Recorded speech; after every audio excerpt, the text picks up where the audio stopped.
This is a fan-generated show. If you would like to support us, please go to jamieglazov.com, and also don't forget to subscribe to our YouTube channel. And make sure to order Jamie Glazov's new critically acclaimed jihadist Psychopath, how he is charming, seducing, and devouring us.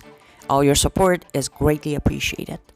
So much of my life, amazingly, is relevant to what's going on in this country right now. And again, I'm an unlikely conservative in the sense that I'm the son of a billionaire from New York City who went to an Ivy League school and, doesn't exactly crank out a lot of conservatives.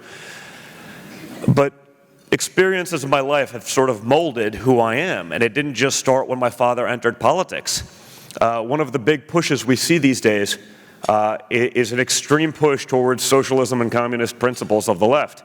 This is no longer a fringe element of the party. These are mainstream candidates, many of them leading, pushing these elements. And I talk about that extensively in the book because I have a mother that escaped from communist Czechoslovakia. She left.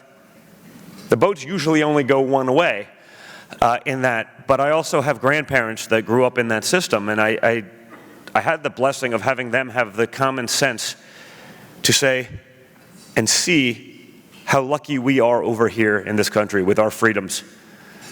And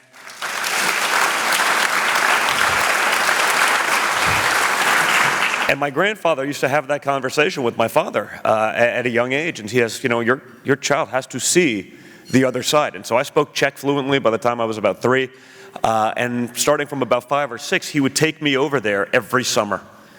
For a month to 6 weeks, I had friends. And, I've seen those bread lines. Not so glamorous. I can assure you there's frankly nothing less glamorous than an empty supermarket and waiting for food. I remember my earliest memory, and it's not because it was a good one, it was because it was the first time I'd actually really experienced fear, was going over there for the first time. And, it was early 80s, I looked pretty cool. I was wearing a jean jacket with stars on it. I'm going through customs, and I got pulled out of line by a, guy like a soldier in a drab sort of communist era type of uniform with an AK over his shoulder. And he's questioning me. Was I there essentially trying to preach capitalism in America? I said, I'm 5 years old, and I'm not like one of these woke Twitter 5-year-olds that you read about, today. My 3-year-old asked me about nuclear proliferation on the Korean Peninsula. I'm like, I'm calling BS on that one. He didn't do it, but good for you to try to drag a child into it to prove your point. But that was one of my earliest memories. I got to see what that system does to good people, intelligent people, and how it zaps them of any motivation to do anything above and beyond the bare minimum. I got to question when I looked at my parents' wedding picture as a child and say, well, that's great. There's my mom, there's my grandfather, where's my grandmother? Why is she not there? Well, they wouldn't let her out of the country because if they both left, they would defect. So they kept control by keeping my grandmother away from going to her daughter's wedding. What kind of system doesn't let you leave because they know you ain't coming back? So when I see these things being and becoming mainstream in American politics, it's pretty scary. And my 93-year-old grandmother, she's still alive today. She spends a few months with us here every year.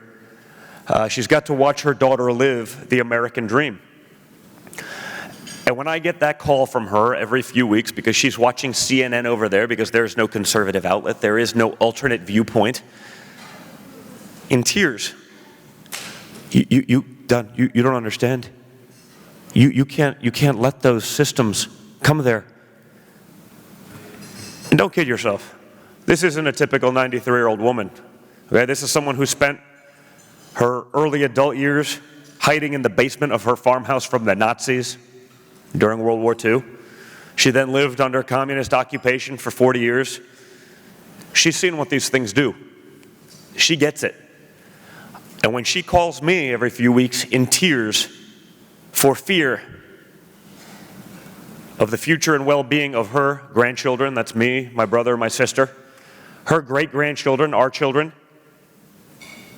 sort of tells me all I need to know and why we have to engage and be in this fight together. It's literally my motivation. These things don't work. They failed over and over and over.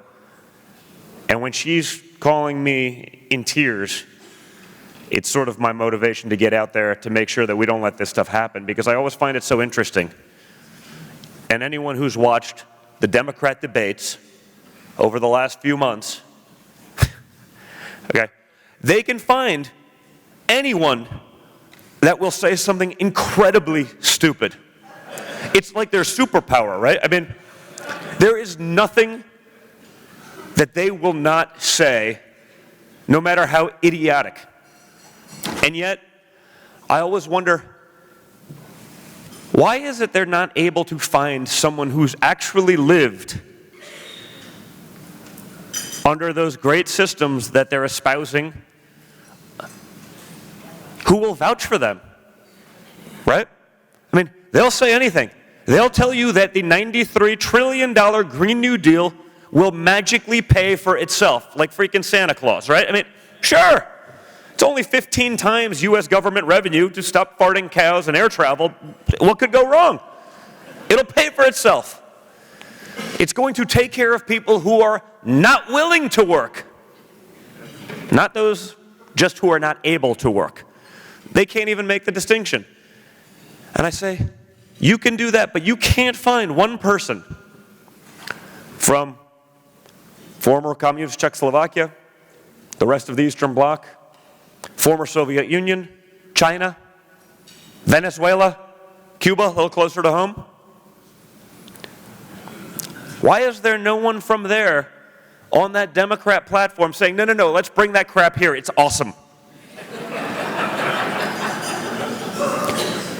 Because it doesn't exist.